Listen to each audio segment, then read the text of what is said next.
Jorge Cajuru, a quem de imediato eu concedo a palavra.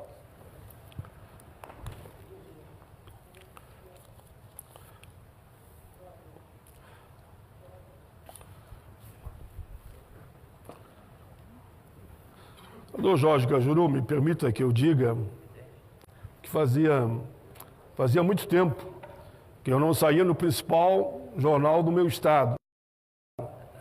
E saímos com destaque aquele debate que nós tivemos aqui na sexta-feira, e eu e Vossa Excelência, por exemplo, é o centro, a foto é do plenário, pega nós, e ao mesmo tempo o nosso debate sobre a importância da questão da Lei Candir, da dívida dos estados, enfim, o trabalho que nós fizemos aqui.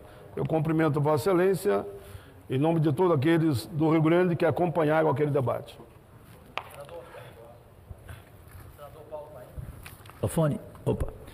Senador, símbolo do Rio Grande do Sul, Paulo Paim, deste país, eu que lhe agradeço e tive a oportunidade hoje de dar uma entrevista na rádio de sua Caxias do Sul, a cidade natal sua. E lá os comunicadores falaram muito bem de vosso trabalho e falavam dos nossos bons debates aqui neste Senado. E eu fico feliz porque o Grupo Zero Hora eu tenho o maior respeito. Naquela época, a imprensa brasileira vivia momentos do ápice, né, do apogeu, né? Você tinha no Rio Grande do Sul Paulo Santana, você tinha um Lazia Martins, que hoje ocupa aqui o Senado, você tinha Armindo Antônio Ranzolin, no Rio de Janeiro você tinha João Saldanha, Nelson Rodrigues, pelo amor de Deus, né? Era difícil. São Paulo, Mário Moraes, enfim. Foi um tempo de ouro da nossa imprensa. Eu vou falar de um aqui, inclusive, para abrir aqui hoje um debate novamente sobre a reforma da Previdência. Inicialmente, senhoras e senhores, brasileiros e brasileiras, meus únicos patrões, ao Estado de Goiás, minha eterna gratidão. Ao país, o meu amor sincero. Aqui é muito bom ver uma segunda-feira normalmente vazia no plenário, mas com o conteúdo de quem vejo presente aqui. Senador Chico Rodrigues, de Roraima, eu preparei um levantamento em relação ao nióbio, inspirado em Vossa Excelência, pois achava que iria demorar para algum parlamentar aqui nesta casa discutir assunto de profundo interesse, né, de trilhões que este país perde, né? E como a estreia foi sua, eu falei, agora eu quero acompanhá-lo também para a gente poder debater aqui em mão dupla com a nação a importância do nióbio neste nosso Brasil. Do mesmo modo que eu falo de conteúdo, eu tive o prazer de cumprimentar aqui o senador Teomário. Aí ele chegou, virou e falou assim, Cajuru, você entrou numa ferida, hein? Por falar em ferida, eu completo. Senador Regufe, esse também gosta de ferida, gosta de vespeira, né? Bem, então, eu queria, antes de mais nada, e parando de rir, pois não dá para rir das últimas 48 horas neste Brasil, presidente dessa sessão, Paulo Paim, eu fiquei, juro por Deus, sábado, pela minha mãe, dormindo pouco, muito pouco, lendo muito. E quando de madrugada eu vi aquela ameaça nacionalmente pública ao país inicialmente e depois a Vossa Excelência presidente Jair Bolsonaro, feita pelo seu coordenador de campanha, secretário-geral da presidência, ministro, escalado por ele, né? E eu aqui falava na semana passada, nunca se contrate alguém que amanhã você não possa demitir. Isso é velho. Isso vem de nossos avós. Eu lembro que vovô me dizia isso. Então é grave. Então, brasileiros, nossos únicos patrões, o senhor Gustavo Bebiano fez nas redes sociais de madrugada uma ameaça clara, repito, ao país e ao presidente, dizendo que se ele abrisse a boca, o mundo ia abalar. Quando foi ontem, no começo da noite, ele, não, porque pelo país eu não vou fazer nada, não vou falar nada, por respeito ao meu país. Isso também é uma ameaça. Você tem alguma coisa para falar? Fala, diga, o que aconteceu? E lendo, já que senador Paulo Paim, presidindo a sessão, e eu começamos a falar aqui, e ele lembrou de jornalista notável como Paulo Santana, no Rio Grande do Sul, eu li, não sei se alguém aqui teve a oportunidade, o artigo de uma das 5 maiores referências do jornalismo brasileiro, ao meu ver, o Bernardo Melo Franco, de O Globo. E eu fiquei, assim, interessado em cada ponto de seu pensamento, concordando aqui ou discordando ali, mas quando ele coloca Bebiano ameaça espremer o chefe depois que virar suco. Vou repetir, Bebiano ameaça espremer o chefe depois que virar suco. Como os repasses saíram do fundo eleitoral? O conflito de versões é o que menos importa. O essencial é saber quem embolsou o dinheiro público ou do público. E o que Bebiano está disposto a revelar sobre a campanha mais pobre da história do Brasil, entre aspas. Também li Leonardo Sacotto no seu blog do UOL. E ele vai: uma das coisas mais indigestas da política é o sentimento da traição. E eu vejo este Bebiano como um traidor de Bolsonaro. Não à toa, a história mantém um lugar especial aos traidores. Aqui, vossas excelências devem se lembrar, entre todos, os algozes de Júlio César em 44 anos antes de Cristo, no Senado de Roma. Lembram-se, principalmente, de seu artigo Marco Bruto, até tu, Brutus. Até tu, Brutus.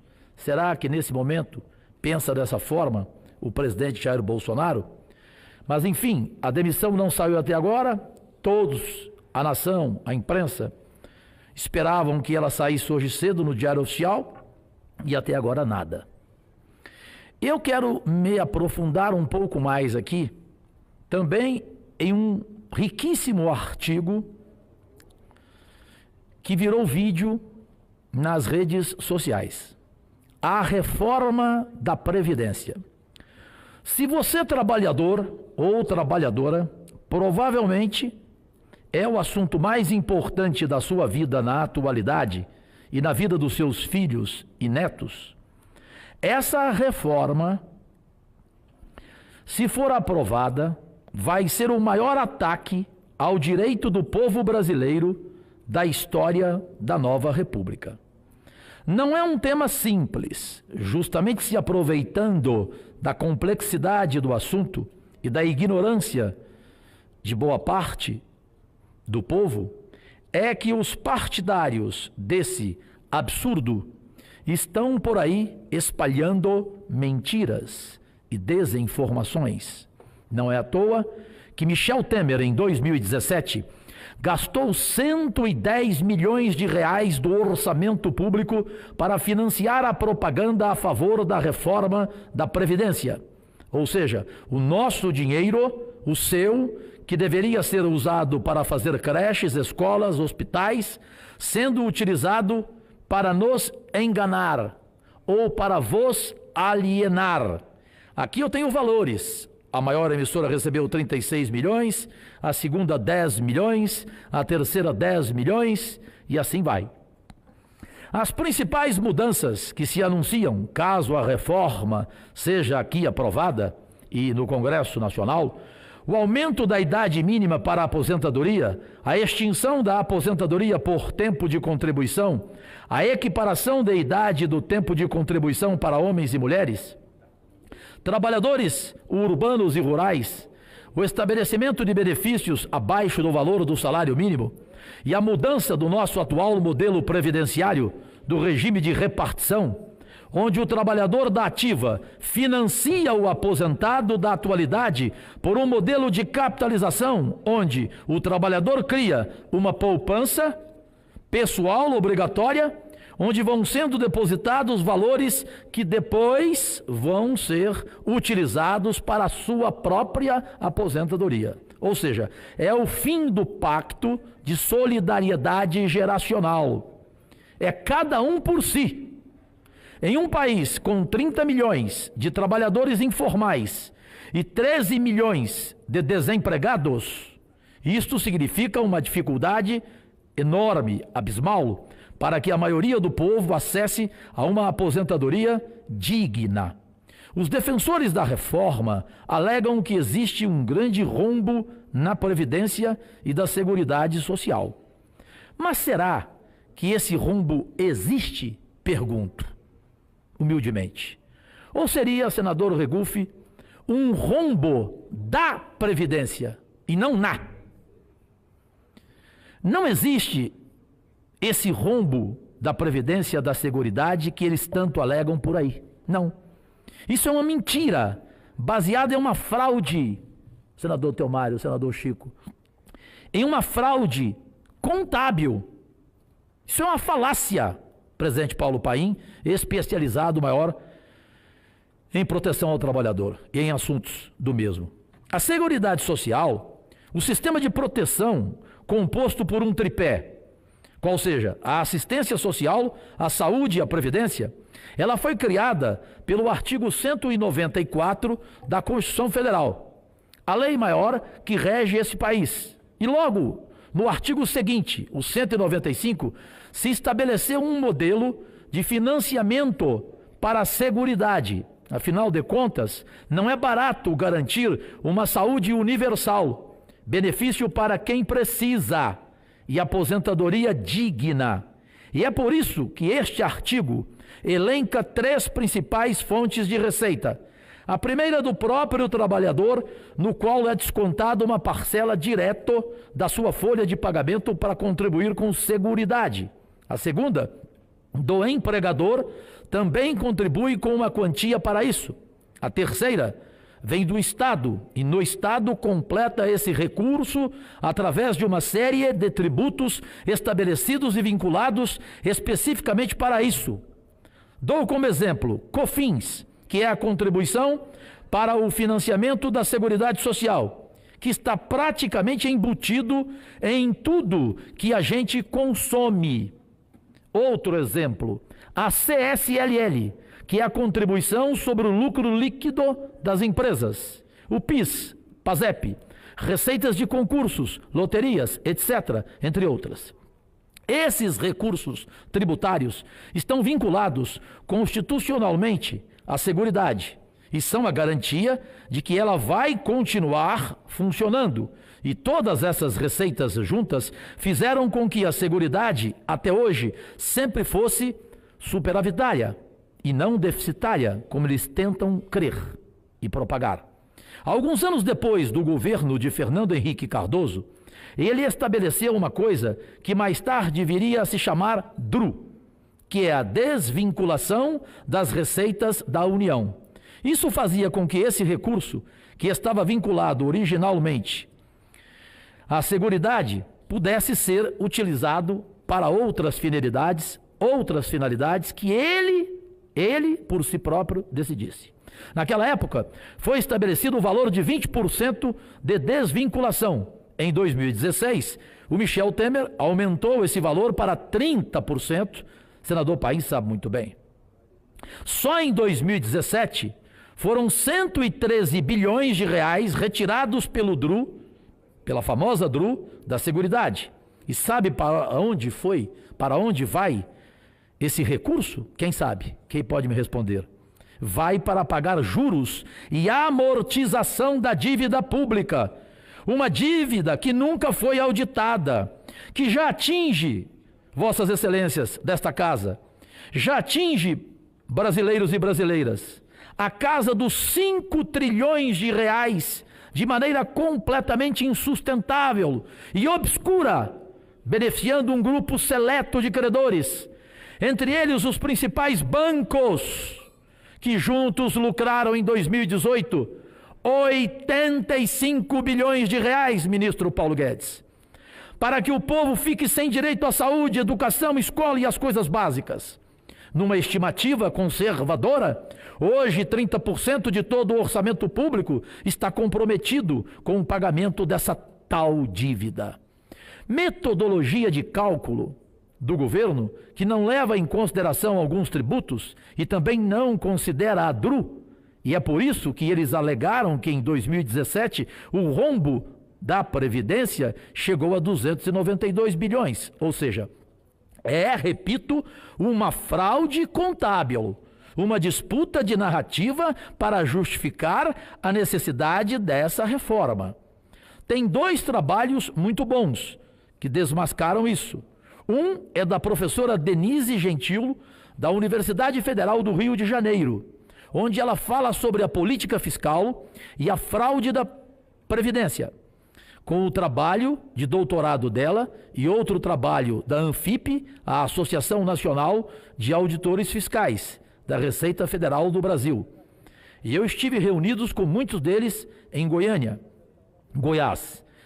Ele, na verdade, ele desmonta e faz uma análise profunda em 12 páginas nos cálculos da Previdência, receitas e despesas de 2017. Para concluir, como essa fraude é fabricada, agora se você se afastar um pouco desse problema localizado da Previdência, entender que esse discurso falacioso, a gente pode sim alegar que nós temos, sim, um problema de orçamento público sistêmico maior para encarar e resolver. Mas a grande questão que fica é por que a resolução desse problema da Previdência vem às custas do sacrifício do trabalhador, do povo, quando existiriam outras alternativas, ou não, pergunto humildemente. Só em termos de sonegação fiscal, acumulada até hoje, grandes empresas como a JBS, Tijoesley, o Bradesco, a empresa Vale, estão devendo 450 bilhões apenas no que diz respeito a débitos previdenciários. Eu repito, 405 bilhões. Outra questão. As isenções e renúncias fiscais do governo Temer em 2017 chegaram a 280 bilhões de reais para grandes empresas, em troca de quê? De supostas gerações de emprego que aparentemente não aconteceram. Por último, se também tem o refis, que o refinanciamento da dívida das grandes empresas é no valor de 62 bilhões de reais em 2017, ou seja, se juntar tudo isso aí, presidente Paulo Paim, dá quase 1 trilhão de dívida.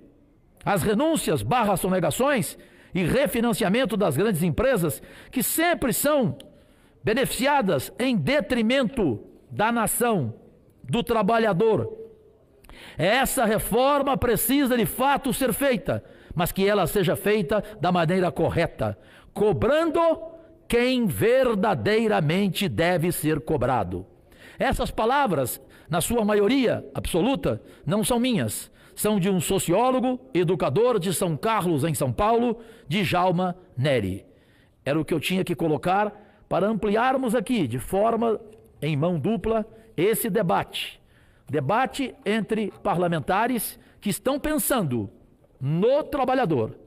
Lamento ver no Congresso Nacional que ainda tem gente não preocupada com o debate e simplesmente só querendo, de olhos fechados, aprovar a reforma da Previdência que o Palácio para cá enviar. Senador Cajuru, pois não, a parte com prazer. Não é uma parte, eu só queria dizer a Vossa Excelência, como presidente da CPI da Previdência, todos os dados que o senhor coloca aí, eu assino embaixo e concordo. Muito obrigado por não ser processado. Exatamente esses aí. Eu cumprimento a Vossa Excelência. E o certo seria começar por aí mesmo. Primeiro vamos cobrar os grandes devedores, dá em torno de 600 bilhões no mínimo. 650. Senador Cajuru, me permite uma parte? Evidente, senador Teomário, do Amapá, que tanto... Roraima. Desculpa, Roraima. É porque a semana passada a Vossa Excelência falou do Amapá e o Chico falou de Roraima. É por causa dos senadores aqui da Amapá, que fica numa briga de quem Lucas é, Barreto. que é o setentrional, não é? Do país. Um diz que lá do Iapoca é o Chuí, outros é do Iapoca, que é o a Roraima, um ponto lá. Mas olha, Vossa Excelência tocou em dois assuntos importantes. Primeiro, a questão do ministro. Eu acho que está na hora de o presidente dar um para nisso e frear. Acabei de ver agora aqui nas redes sociais, no Metrópolis, ele dizendo que está sendo ameaçado de morte. Ele quem? O Bebiano? Bebiano. E ele chama o presidente de um presidente fraco. Os filhos do presidente chamam ele de um traidor incompetente. Quer dizer, estão aí lavando uma roupa suja e desnecessária. Eu acho que ali tem hierarquia. Não serve, passa a caneta, acaba essa questão, porque estão acabando trazendo uma coisa que é uma decisão burocrática, tecnocrata ou de hierarquia, estão começando a afetar, né, a República, que nesse momento precisa andar, né, o presidente precisa andar. Então, está fritando demais. Não sei se estão colocando uma frigideira ou se estão colocando aí nesses equipamentos mais modernos, que custa dar o ponto, né? Mas está na hora de dar o ponto e passar a caneta e acabar essa confusão, porque a República está parada, né? Ontem quem assistiu aos telejornais era em torno só dessa questão. Com relação à Previdência, o senador Paulo Paim falou com muita propriedade. Ele foi o presidente da comissão, foi o vice-presidente da CPI, e vou nesse instante fazer um discurso, mais ou menos no padrão que Vossa Excelência fez. E mais do que isso, eu estou trazendo um requerimento ao presidente da casa e convocando várias autoridades, convidando várias autoridades e pessoas que são renomadas e conhecem profundamente a questão da Previdência, para os debates temáticos nessa casa, para que realmente amadureça, né, aqui, nós, os parlamentares, uma decisão sábia, uma decisão que realmente não vai tirar daquele que há muito tempo vem contribuindo. Então, quero parabenizar a Vossa Excelência por tocar em dois assuntos extremamente republicanos e oportunos. Bom, inicialmente, Vossa Excelência dá claramente aqui a mim o entender de que não venham a goela abaixo. Vamos debater, vamos ouvir, uma audiência pública, a goela abaixo, não, por favor. Né? Senador alguma. Senador Regufe, com prazer uma parte. Só concluindo, lembram-se alguns aqui, senador Paulo Paim estava, quando eu fiz a seguinte observação e o senador Lucas Barreto, do Amapá, Rio, eu falei, olha, esse Bebiano de zumbi, ele vai virar assombração. Eles riram, mas é verdade. Ele de zumbi está virando assombração.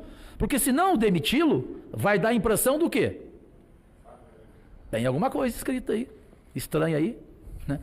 E acho que o presidente deve demiti-lo. Confio que ele vai fazer isso e pronto, acabou. Né? Porque virou realmente algo desagradável para toda a nação. Senador Regufe, com prazer.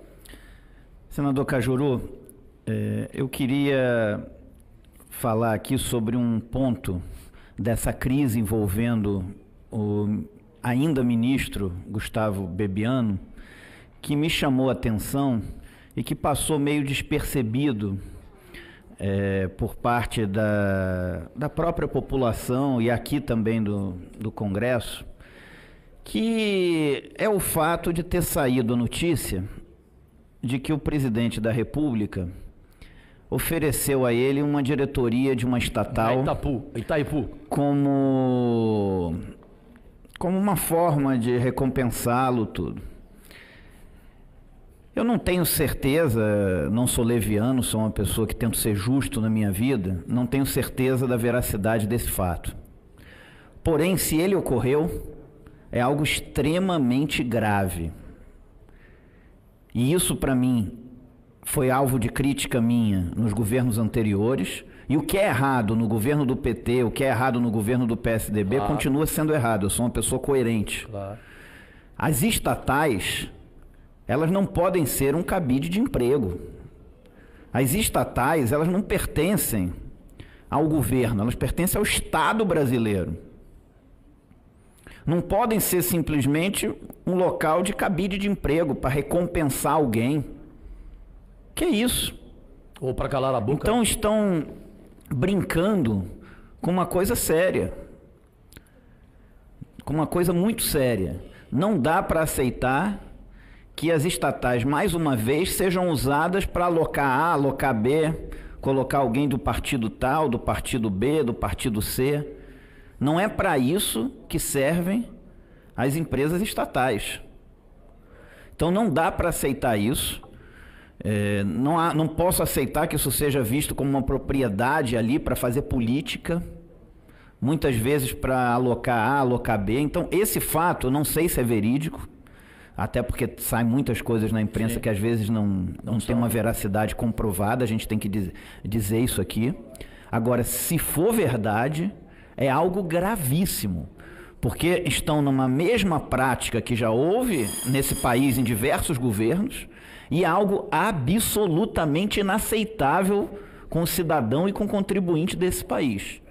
Não podem as empresas estatais serem cabides de emprego para atender interesse de A ou de B. Elas pertencem à população brasileira, elas têm que ser ocupadas por quadros técnicos para cumprirem a função que elas têm para a sociedade brasileira. Então, se esse fato for verídico, isso vai ser extremamente lamentável, porque só disso ser cogitado, e me saltou aos olhos que isso passou meio despercebido, as pessoas só querendo saber se ele ia ficar, se ele ia sair, e aí colocou uma estatal ali. Então não dá para aceitar, assim como as nomeações do segundo escalão dos ministérios. Os ministérios não podem ser propriedade também de partido A ou de partido B. O que eu critiquei num governo, eu critico no outro também. Então, as nomeações de segundo escalão, elas têm que priorizar o aspecto técnico, o aspecto do que é melhor para a população brasileira, para o cidadão brasileiro. Então, isso também tem que ser objeto de um olhar atento aqui por parte dessa casa, que cabe fiscalizar as ações do Poder Executivo, que um dos papéis do Poder Legislativo é a fiscalização. Então, é um fato que passou meio despercebido, mas que eu queria aqui realçar nesse pronunciamento de Vossa Excelência, porque isso é algo que não dá para aceitar. A sociedade brasileira, ela votou e ela quer uma política verdadeiramente diferente, seja em que governo for, de que coloração partidária for. Então, se esse fato for verídico, é algo grave, sim. É isso que eu tinha a dizer. Obrigado, senador Cajuru. Que isso. Senador Regufe, Vossa Excelência foi oportuno no alerta que fez. Eu só rapidamente acrescento, porque tem outros oradores inscritos, que o brilhante jornalista Josias de Souza, da Folha de São Paulo, escreveu um artigo em cima dessa sua ferida aí, onde ele intitula o seguinte: nem Carlos, nem Bebiano. Ou seja, ele diz que a fragilidade desse momento que vivemos está nas mãos do presidente, ou seja, na falta de ação dele por tudo que já foi noticiado, publicado, até com direito de vazamento de áudio. Agradecidíssimo. Muito bem, senador Cajuru, que explicitou números da reforma da Previdência que de fato mostram que esse é um debate que nós vamos aprofundar nessa casa, ouvindo inclusive o secretário da Previdência. Eu já o convidei para um depoimento na Comissão de Direitos Humanos, que eu sou o presidente e o Telmo Magno Mota é o relator, e ele provavelmente vai confirmar, como convidei também a secretária de Direitos Humanos.